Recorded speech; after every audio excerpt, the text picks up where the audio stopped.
Chers téléspectateurs, amis du petit écran, bonsoir. Bienvenue dans votre émission École guinéenne sur la chaîne mère des médias guinéens. Comme vous le savez, aimables téléspectateurs, pour la qualification et le développement de l'administration guinéenne, il serait judicieux de former bon nombre d'étudiants et cadres en administration. Et c'est dans cette optique qu'une école nationale d'administration sera très bientôt opérationnelle en Guinée, sous l'œil vigilant des autorités administratives de ce pays. Alors, chers téléspectateurs, nous serons tout à l'heure avec le directeur général pour nous en dire plus. Suivez. Depuis 2015, le gouvernement guinéen a créé une école nationale d'administration, ENA. Cette école a pour vocation la mise en œuvre de la politique du gouvernement dans le domaine de la formation en administration et gestion publique, notamment la formation des cadres, étudiants et agents du secteur public et parapublic chargés des fonctions de conception, d'encadrement, d'animation et de contrôle. Bonjour monsieur. Bonjour. Alors, je sais bien que vous êtes pétri d'expérience dans ce domaine. Alors, monsieur Condé, vous allez essayer de nous donner pourquoi la nécessité de création d'une école nationale d'administration en Guinée. Je vous rappelle que l'école nationale d'administration a été créée par décret présidentiel le 18 mai 2015. Et puis, depuis lors, et on est en train d'évoluer. Avant, on était projet. Maintenant, on est devenu École nationale d'administration, un établissement public et à caractère administratif. Notre mission principale, c'est la formation d'élite, ensuite la formation et en fonction, en exercice. Pour la petite histoire, il y a beaucoup qui se posent la question que la Guinée, qui a été le premier pays presque à avoir son indépendance en 1958, pourquoi une ENA en 2015? Et je vous dirais qu'en 1960 déjà, la Guinée avait son ENA, et qui a été créée par le premier président de la République en 1960. Et cette ENA n'a duré que 3 ans. Depuis 1963, la Guinée n'avait pas d'ENA, n'avait pas un cadre de formation des corps d'élite, des grands corps de l'État. Et c'est ainsi qu'à l'avènement du pouvoir de son Excellence, Monsieur le Président de la République, le professeur Alpha Condé, en 2010, c'est en 2011, à la suite de la création du Haut Commissariat à la réforme de l'État et à la modernisation de l'administration, qu'on a pensé, avec la recommandation des structures des Nations Unies et d'autres institutions, qu'il était question qu'en Guinée, dans le cadre du renforcement des capacités de l'administration, parce que tout le monde savait comment était l'administration jusqu'en 2010, et qu'il était question, qu'il était nécessaire de créer, de penser à la création d'une chaire de sciences administratives. C'est ainsi que, comme je le disais tantôt, à l'avènement de professeur Alpha Condé en 2010, le Haut Commissariat a été créé en 2011, et dans ce vaste programme de réforme et de modernisation de l'administration, c'est ainsi que ça a été mis en bonne place, la mise en place d'une école nationale d'administration à Conakry en Guinée. Dans ce vaste programme, il y a eu un appel à candidature à manifestation d'intérêt dont nous avons eu 5 institutions de renommée, dont Clark Université d'Atlanta, que je connais déjà, et d'autres institutions de la France et d'ailleurs de l'Afrique aussi, et dont l'ENAP du Québec, l'École nationale d'administration publique du Québec. Et c'est à l'issue de la sélection que l'École nationale d'administration publique du Québec a été retenue pour réaliser les études de mise en place, quel genre d'ENA pour la Guinée. Bien, mais vous dites quel genre d'ENA pour la Guinée. Oui. Et en 1963, il y a eu d'abord, il y avait déjà l'ENA en Guinée en 1960 alors. Oui. Et pourquoi il y a eu cet arrêt? En 1958, la Guinée a dit non à la proposition de la métropole. Et en 60, déjà 62, 61, 62, 63, et les relations avec la France qui cherchait à faire équiper de ces anciennes colonies ou ces États en institutions de formation en administration avaient cassé avec la Guinée. Et nous avons fait face, le régime d'alors a fait face à l'Europe de l'Est et en épousant le système socialiste qui ne partait pas avec une institution de ce genre. Je crois que c'est pour, certes, des fins politiques et d'orientation que l'ENA a été bloqué. En 2011, le diagnostic du secteur a révélé des faiblesses sur la formation des cadres de l'administration publique.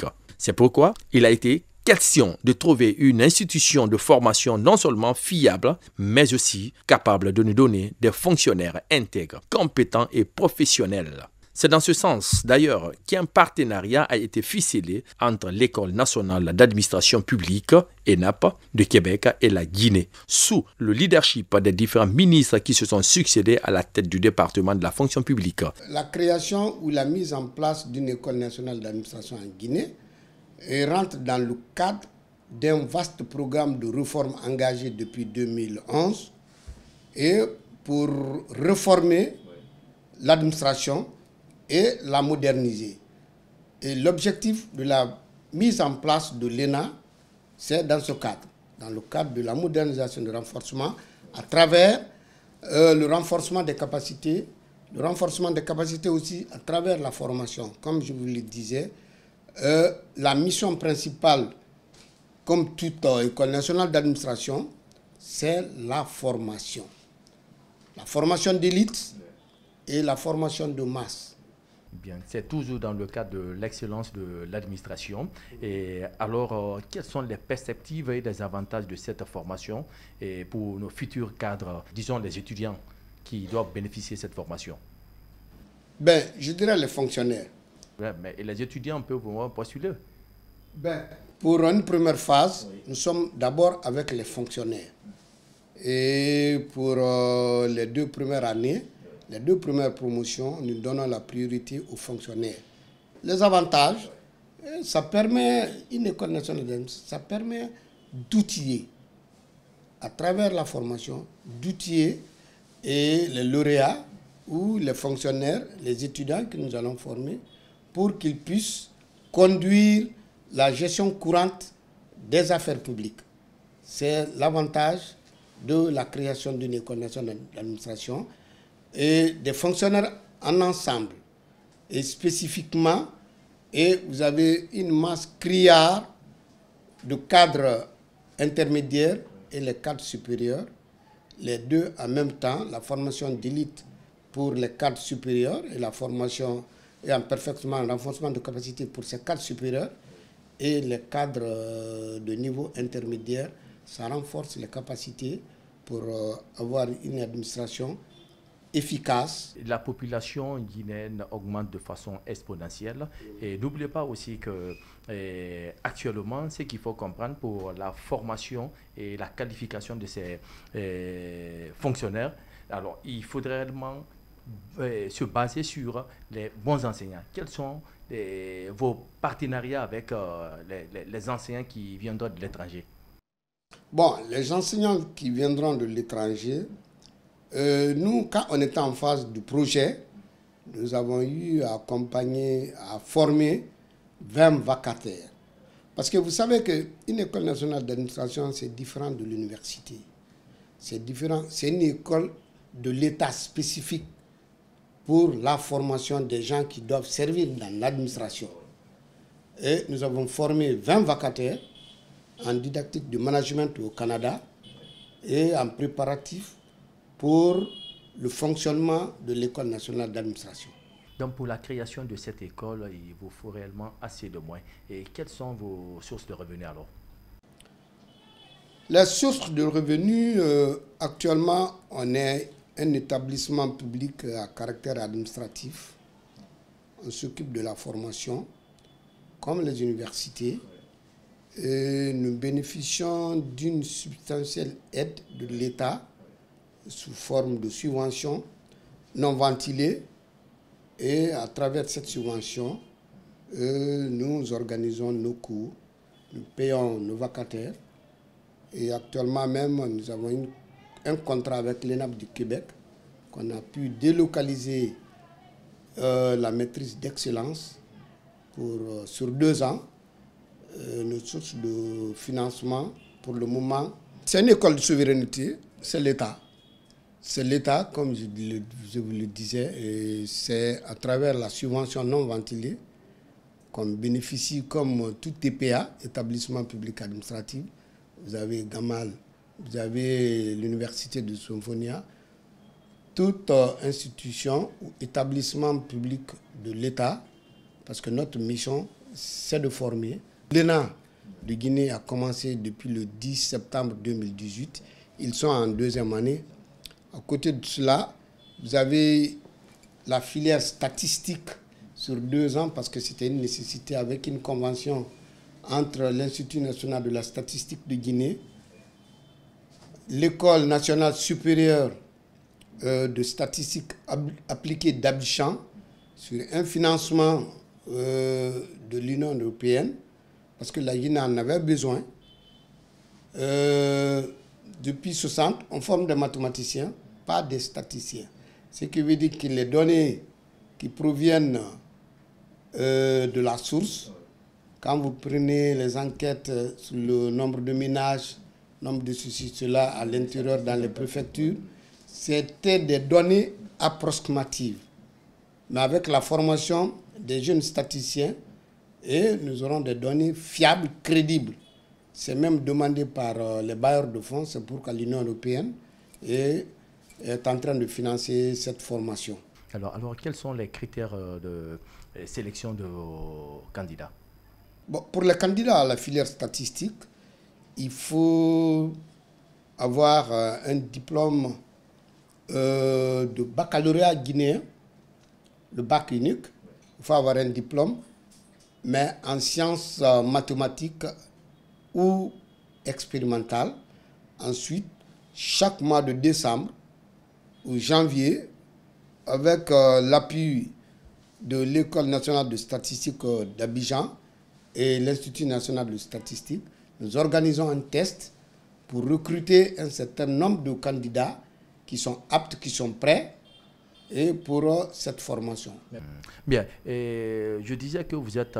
Est-ce que la formation, ça se fait uniquement en Guinée ou bien vous avez quelques mobilités aussi? Vous faites quelques mobilités aussi? De la mobilité, pour démarrer avec la première promotion, qu'est-ce que nous avons envisagé? Nous avons envisagé suggérer à l'ENAP de Québec qui a réalisé les études, qui est une institution de formation de renommée. Pour la petite histoire, la petite anecdote, je vous dirais que quand on a été à Madagascar en 2016, lors de la francophonie et la première réunion des ENA des pays francophones, ils ont vanté la Guinée, que la Guinée est le dernier pays à avoir son ENA, que la Guinée risquera d'avoir une ENA sous-régionale, parce qu'on a des ambitions. Pour cette première promotion, les cours sont donnés dans les locaux du CPA, entendez, Centre de perfectionnement d'administration, du ministère en charge de la fonction publique. La durée de la formation est de 2 ans. Déjà, ce centre abritait le programme Rajeunir et féminiser l'administration. D'être parmi la promotion appelée les lauréats de 2005, là, et on a été engagés. Et quand on a été engagé, j'étais directement affecté au ministère du Plan. Et comme c'est un département stratège qui a la vue sur tous les départements sectoriels, l'engouement et l'envie m'ont toujours animé de rester dans ce département. Quand j'ai appris ce concours, à chaque fois qu'il y avait des formations, je tente. Et j'ai eu la chance toujours d'être retenue. Et pour cette fois-ci, quand on a appris ces informations à la radio, à la télé, sur les réseaux sociaux, j'ai encore postulé. Et quand j'ai postulé, j'ai été encore admise pour cette formation. Et cette formation a beaucoup d'ambition pour la Guinée. Je fais également partie des fruits parce que là, je suis en cursus encore. Je pense que c'est une chose qui est très salutaire et très encourageante dans notre pays. Parce que vous savez déjà, la Guinée a besoin, comme le directeur vient de le dire, la Guinée a besoin d'une véritable école nationale d'administration. Parce que dans tous les pays, quand vous prenez les pays par exemple comme la France et tant d'autres, quelle que soit la formation, la spécialisation d'une personne, il faut forcément que tu passes par une école d'ENA. Donc là, ça va te permettre ici comment gérer, parce que la gestion la plus difficile, c'est la gestion de la chose publique. Alors lorsqu'on parvient à obtenir une connaissance pétrie par des personnes, ressources comme ceux qui ont déjà travaillé longuement, je pense que c'est des choses que nous devons beaucoup encourager dans notre pays. Le savoir, c'est quelque chose qui est perpétuel, parce que là, quand on ne peut pas se dire qu'aujourd'hui, on occupe une fonction dans l'administration publique, on va se cramponner uniquement de ça, mais il faut aller, n'est-ce pas, à la conquête du savoir, surtout l'administration, parce que c'est quelque chose qui est pérennisé en fonction de l'évolution de la société. Lorsqu'il y a des choses qu'on peut faire dans les années 80, les années 90, ce n'est pas les mêmes choses qui évoluent aujourd'hui, parce que nous sommes dans une nouvelle ère, en l'occurrence la technologie. Donc il y a des données qui ont changé, donc il y a des nouvelles données aussi qui naissent. Donc il faudrait que nous soyons vraiment accros, très coulés, en relation avec ces nouvelles données pour pouvoir vraiment nous permettre d'avoir une administration saine, propre et répondant, n'est-ce pas, aux besoins des usagers, en l'occurrence la population. J'ai opté pour cette formation dans le cadre effectivement de la modernisation de l'administration guinéenne. Le projet a commencé en 2013 par un autre projet qui a commencé en 2013 qu'on appelait projet à rajeunir et féminiser l'administration guinéenne, qui nous a donné les premiers pas, qui nous a permis d'avoir des bases solides, des BABA, des bases solides en matière d'administration. Entre-temps, ce nouveau projet vient d'être lancé pour la création de l'École nationale d'administration publique en Guinée. J'ai aussi décidé de participer parce que j'ai vu entre ces deux projets une certaine logique, une continuité qui s'inscrit dans la perspective de modernisation de l'administration publique qui est engagée par le gouvernement.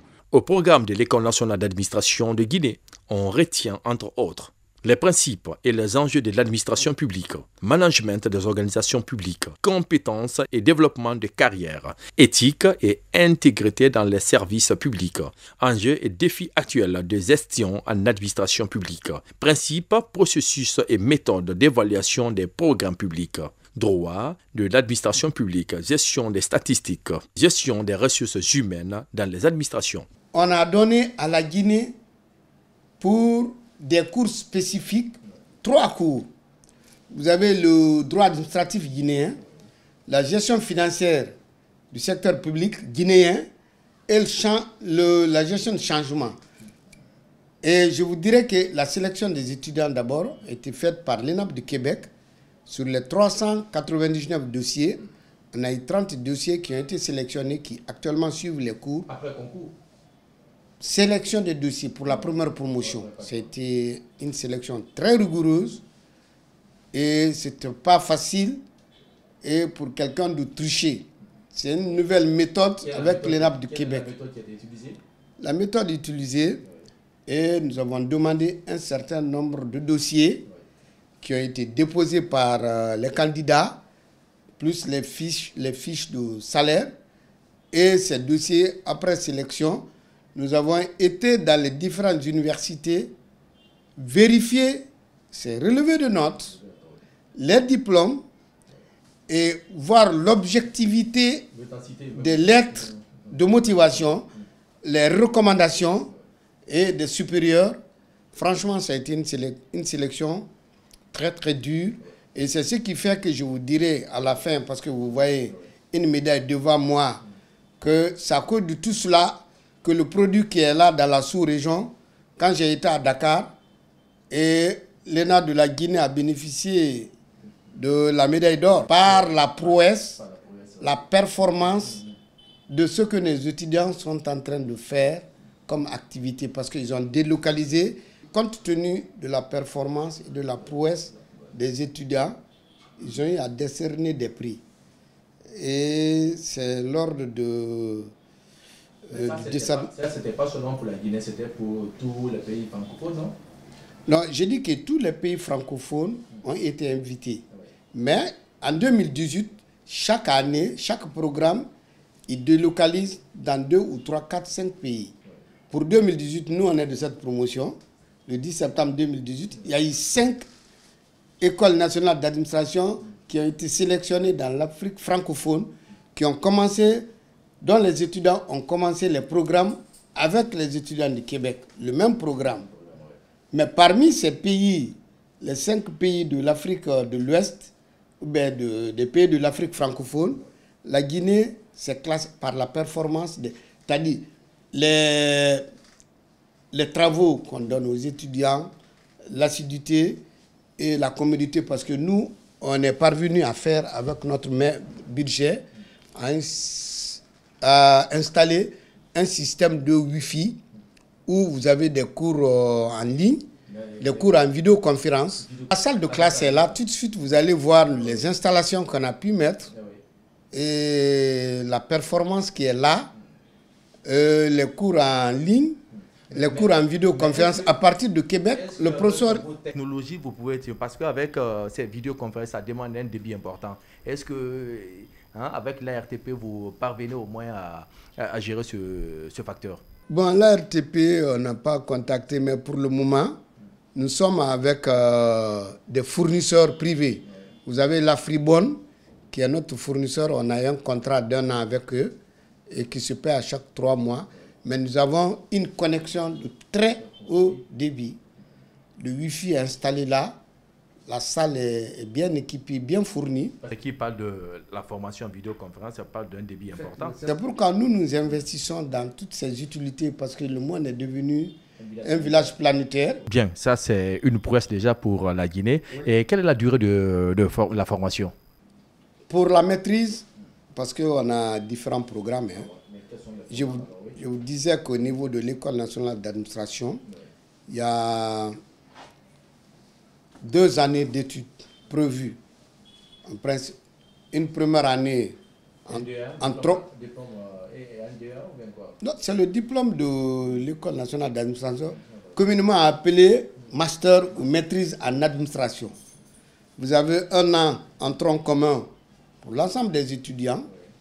Et la 2e année, vous avez des spécialisations, soit en administration générale, en finances publiques, en administration territoriale et en magistrature. Et le 5e profil, c'est diplomatie aux relations internationales. Ce sont les 5 filières que nous avons prévues à l'ENA. Mais les 4 autres filières que vous voyez, l'administration générale, les finances publiques, l'administration territoriale et la diplomatie, et nous continuons sur ça. Mais la magistrature, parce que c'est un cursus un peu spécifique, qui doit prendre 3 ans au lieu de 2 ans, et la condition d'admission, il faut avoir une maîtrise en droit, pas une licence. Les programmes viennent du Canada ou bien c'est vous qui les concevez ici? Les programmes, ce sont nos programmes. Mais laisse-moi vous dire qu'en matière d'administration et de gestion publique, les programmes sont universels, mon frère. C'est universel. C'est ce que je vous disais tantôt. Oui, c'est ce que je vous disais. Il y a les termes généraux. Et je vous disais que sur les 15 cours en maîtrise, en administration, qu'on a donné 3 cours à nos professeurs locaux. Les grands principes et enjeux et autres. Et c'est fait par ces gens. Mais les cours spécifiques, je vous disais tout de suite qu'on avait administration, droit administratif guinéen, la gestion financière du secteur public guinéen, la gestion du changement, ces cours spécifiques-là, et on a donné aux Guinéens. En la matière même, nous avons fait un appel à candidature pour ces 3 cours pour la Guinée. Il y a eu beaucoup de postulats, mais au bout du fil, pour le droit administratif, c'est le dossier de Dr Bérété, qui est l'actuel secrétaire général à l'Assemblée, qui a été retenu. Maintenant qu'il y a un contrat avec l'ENAP. Il y a M. Alpha Mamadou Diallo, qui est à l'université de Symphonia, qui a été retenu pour votre information, je dirais à partir du 8 janvier, M. Berete sera en classe. Et ce qui veut dire c'est un acquis pour nous. On a délocalisé le master. Sur 15 cours, on a déjà 3 où nous avons des professeurs locaux. Bientôt, un site de 6 hectares sera aménagé à Dubreka pour la construction des infrastructures de cette école nationale d'administration de Guinée. L'ENA de Guinée a été longtemps un rêve et ce rêve est devenu aujourd'hui une réalité selon le directeur général de l'ENA, en l'occurrence M. Laye Moussa Kandé. Nous avons une parcelle de 6 hectares à Kianene dans Dubreka dont les études ont été réalisées. Nous avons fait un mur de sécurité. Les études sont là, sont réalisées. Nous cherchons un financement pour construire l'ENA. Parce que ça, je vous dis que l'ambition est là. C'est un bijou que les gens nous disent souvent, les Occidentaux eux-mêmes nous disent que les Guinéens ont de l'ambition. C'est un bijou. C'est une question de moyens qui les freine un peu. Qui mettront en place. Vous aurez même des salles, des amphis pour, disons, la retraite gouvernementale et d'autres formations où on doit héberger même des professeurs invités venus de par-ci, par-là. L'ambition est là. Mais je crois que le financement sera obtenu et nous allons pour le moment, on est en train de donner des cours au niveau du centre de perfectionnement où on a des salles équipées, très performantes, et puis où nous donnons des cours actuellement. Monsieur Kandé, je sais que vous avez fait assez de progrès dans ce domaine, mais certes, vous avez des difficultés. Quelles sont vos difficultés que vous avez? Les difficultés, comme pour toute institution qui vient de démarrer, ça n'a pas été facile. Je vous disais que le projet a été créé en 2013. Moi-même, j'ai pris la tête en 2014. On s'est beaucoup battu. 2014. Et de projet, on est devenu établissement public. Bon, je dirais que c'est grâce à la volonté politique des autorités, vraiment, qui ont pensé, qui ont réfléchi, que la formation... On cru en vous. On cru en la formation. Que rien ne sert, c'est très bon de mettre les infrastructures en place, de construire des immeubles, de faire des routes. Mais je dirais que la formation, le renforcement des capacités, la formation, les ressources humaines pour gérer tout ce qu'on a là, c'est beaucoup plus important. Et c'est ce que d'autres disaient, que la formation, c'est un investissement. C'est un investissement humain. Parce que ceux qui sont formés, ils auront les outils, les aptitudes nécessaires d'entretenir, de développer tout ce qu'on est en train de faire pour l'avenir du pays et la prospérité et de la population. Alors, chers téléspectateurs, vous avez écouté de fond en comble le directeur général de l'ENA, entendez, École nationale d'administration. Avec lui, nous avons abordé beaucoup de questions liées aux perspectives de l'École nationale d'administration. Et beaucoup de prouesses sont déjà faites et en disant que l'école, la formation est un investissement. C'est le lieu de remercier ce talent. Parce que depuis qu'il est là, on sent réellement qu'il y a un changement positif dans son département. Alors, merci, monsieur.